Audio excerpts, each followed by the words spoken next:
اعوذ باللہ من الشیطان الرجیم بسم اللہ الرحمن الرحیم۔ توحید اور شہادتین کا معنی۔ سامعین کرام السلام علیکم ورحمۃ اللہ وبرکاتہ۔ آج ہم آپ کی خدمت میں توحید کے سلسلے کی پہلی کڑی پیش کرنے کی سعادت حاصل کر رہے ہیں۔ توحید کیا ہے؟ توحید صرف اللہ رب العالمین کو عبادت کے لائق تسلیم کرنے کا نام ہے، جس کا کوئی شریک نہیں ہے۔ یہ سارے رسول علیہم السلام کا دین رہا ہے۔ اس دین کے علاوہ اللہ تعالیٰ کسی بھی شخص سے دوسرے دین کو قبول نہیں فرمائے گا، اور اس دین کو قبول کیے بغیر ادا کیے جانے والے تمام اعمال درست نہیں ہو سکتے، کیونکہ یہ اعمال کی درستگی کی بنیاد ہے۔ چنانچہ جب تک اس دین کو اختیار نہ کیا جائے گا، کار خیر فائدہ مند ثابت نہیں ہوگا، بلکہ وہ برباد ہو جائے گا، اس لیے کہ اس دین کو اختیار کیے بغیر کوئی بھی عبادت درست نہیں ہو سکتی۔ توحید کی 3 قسمیں ہیں۔ نمبر 1 توحید ربوبیت، نمبر 2 توحید اسماء و صفات، نمبر 3 توحید الوہیت۔ سب سے پہلے بات کرتے ہیں توحید ربوبیت کی۔ یہ اقرار کرنا کہ اللہ تبارک و تعالیٰ کے علاوہ جو کہ مخلوق کا خالق و رازق ہے، ان کا کوئی بھی دوسرا رب، پالنہار، پروردگار نہیں ہے۔ توحید کی اس قسم کا اقرار پہلے زمانے کے مشرکین نے بھی کیا تھا، چنانچہ وہ یہ گواہی دیتے تھے کہ صرف اللہ تعالیٰ ہی خالق، مالک، مدبر اور زندگی اور موت دینے والا ہے۔ اس کا مالک صرف اللہ ہے، اس کا ان سارے امور میں کوئی شریک نہیں ہے۔ فرمان باری تعالیٰ ہے وَلَئِن سَأَلْتَهُم مَّنْ خَلَقَ السَّمَاوَاتِ وَالْأَرْضِ وَسَخَّرَ الشَّمْسَ وَالْقَمَرَ لَيَقُولُنَّ اللَّهُ فَأَنَّىٰ يُؤْفَكُونَ۔ سورہ عنکبوت آیت نمبر 61۔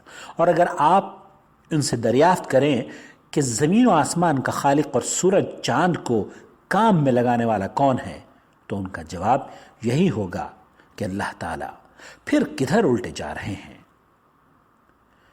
لیکن اللہ تعالیٰ کے لیے ربوبیت کا ان کا یہ اقرار اور ان کی یہ گواہی انہیں اسلام کے اندر داخل کر سکی، نہ انہیں جہنم سے نجات دلا سکی، اور نہ ہی ان کی جان و مال کی حفاظت کر سکی، کیونکہ انہوں نے صرف اللہ تعالیٰ کے لیے عبادت کو خاص نہیں کیا، بلکہ کچھ عبادتیں دوسروں کے لیے کر کے انہوں نے اللہ تعالیٰ کے ساتھ اس کی عبادت میں غیروں کو شریک کیا۔ اب بات کرتے ہیں توحید اسماء و صفات کی۔ یہ اقرار کرنا کہ اللہ تعالیٰ کی ذات جیسی کسی کی ذات ہرگز نہیں ہے، اور اس کی صفات جیسی کسی کی صفات نہیں ہے، اور اس کے نام یقینی طور پر اس کے پرکمال صفات پر دلالت کرتے ہیں۔ چنانچہ اللہ رب العالمین قرآن کریم میں ارشاد فرماتا ہے لَيْسَ كَمِثْلِهِ شَيْءٌ وَهُوَ السَّمِيعُ الْبَصِيرُ۔ سورۃ شورى آیت نمبر 11۔ اس جیسی کوئی چیز نہیں، وہ خوب سننے اور دیکھنے والا ہے۔ اور اللہ تعالیٰ نے اپنی کتاب میں اپنے نفس کے لیے جن نام اور صفات کو ثابت کیا ہے، یا اس کے رسول صلی اللہ علیہ وسلم نے اس کے لیے ثابت کیے ہیں، انہیں ہم اللہ تعالیٰ کی شایع نشان بغیر کسی تشبیہ، تمثیل، تعطیل، تحریف، تأویل اور تکییف کے ثابت کریں، اور اپنے دل، تصور اور زبان کے ذریعے اس کی صفات کی تصویر کشی کرنے کی کوشش نہ کریں، اور نہ ہی انہیں مخلوق کی صفات جیسی قرار دیں۔ اب بات کرتے ہیں توحید الوہیت کی، جو کہ توحید کی تیسری قسم ہے۔ یہ توحید عبادت ہے، یعنی ہر قسم کی عبادت کو جن کا اللہ تعالیٰ نے حکم دیا ہے، انہیں صرف اللہ سبحانہ و تعالیٰ کے لیے خاص کرنے کا نام توحید الوہیت ہے، جیسے دعا، خوف، امید، بھروسہ، چاہت، ڈر، عاجزی اور انکساری، خشیت، اللہ کی طرف پلٹنا، مدد طلب کرنا، فریاد کرنا، ذبح، نظر و نیاز کرنا، اور وہ ساری عبادتیں جن کا اللہ رب العالمین نے حکم دیا ہے۔ اس کی دلیل اللہ تعالیٰ کا یہ فرمان مبارک ہے، وَأَنَّ الْمَسَاجِدَ لِلَّهِ فَلَا تَدْعُ مَعَ اللَّهِ أَحَدًا، سورہ جن آیت نمبر 18۔ اور یہ کہ مسجدیں صرف اللہ ہی کے لیے خاص ہیں، پس اللہ تعالیٰ کے ساتھ کسی اور کو نہ پکارو۔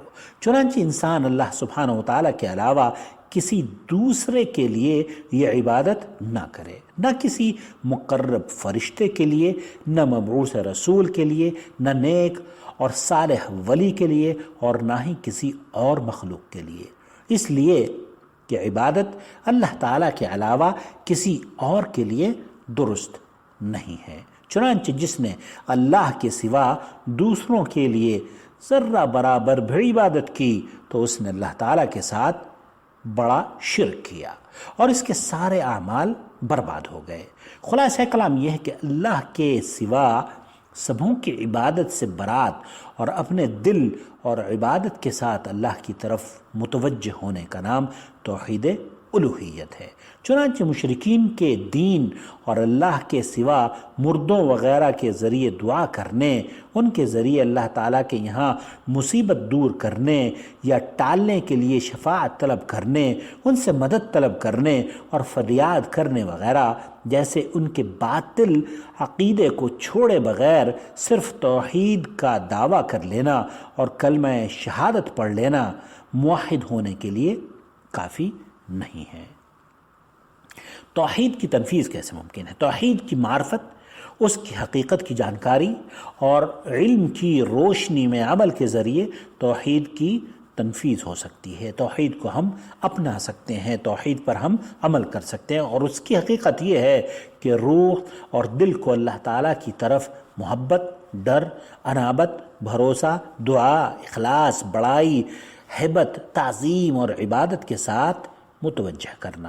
حاصل کلام یہ ہے کہ بندے کے دل میں اللہ کے علاوہ کسی دوسرے کی عبادت کا ذرہ برابر بھی حصہ نہ ہو، اور شرک، بدعت، چھوٹے اور بڑے گناہ جنہیں اللہ تعالیٰ نے حرام کیا ہے ان کی چاہت نہ ہو، اور نہ ہی جن چیزوں کا اس نے حکم دیا ہے اس کی کراہت ہو۔